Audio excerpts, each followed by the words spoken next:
The Rise and Fall of Commodore Computers, a historical overview. Tech history for busy people. Commodore co-founders Jack Tramiel and Manfred Kapp met in the early 1950s while both employed by the Ace Typewriter Repair Company in New York City.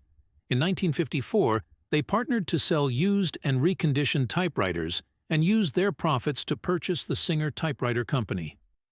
After acquiring a local dealership selling Everest adding machines, Tramiel convinced Everest to give him and Kapp exclusive Canadian rights to its products and established Everest Office Machines in Toronto in 1955. The adding machine business was winding down by 1958.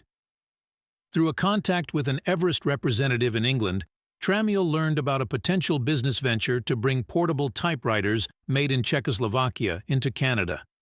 To market the imported typewriters, Tramiel and Kapp established Commodore Portable Typewriter Limited in Toronto on October 10, 1958. Commodore funded its operations through factoring, meaning it sold its account receivables over its first 2 years, but faced a continual cash crunch. To bolster the company's financial condition, Tramiel and Kapp sold a portion of the company to Atlantic Acceptance Corporation.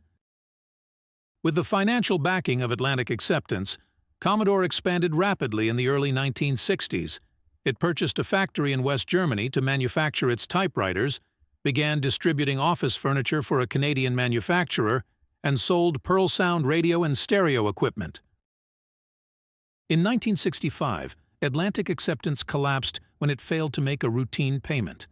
A subsequent investigation by a royal commission revealed a massive fraud scheme in which the company falsified financial records to acquire loans funneled into a web of subsidiaries where C. Powell Morgan held a personal stake.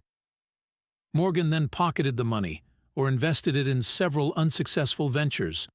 Commodore was one of the Atlantic subsidiaries directly implicated in this scheme. Despite heavy suspicion, the commission could not find evidence of wrongdoing by Tramiel or Kapp.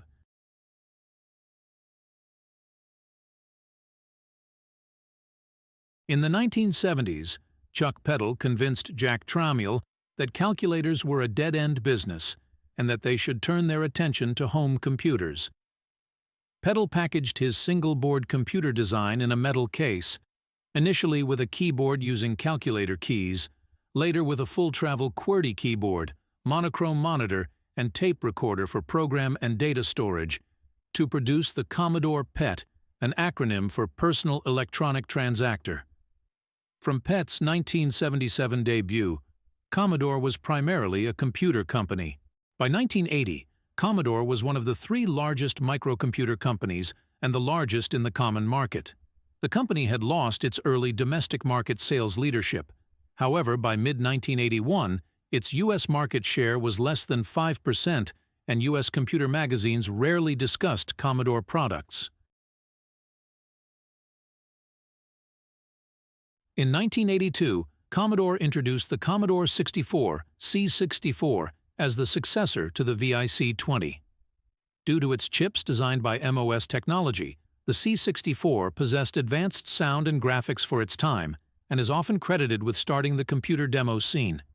Its $595 price, equivalent to $1,800 in 2023, was high compared to that of the VIC-20, but was much less expensive than any other 64K computer.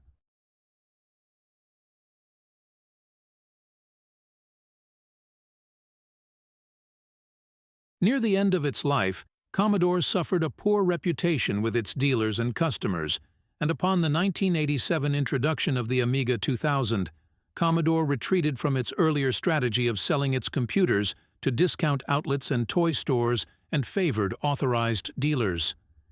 Adam Osborne stated that in April 1981, the microcomputer industry abounds with horror stories describing the way Commodore treats its dealers and its customers.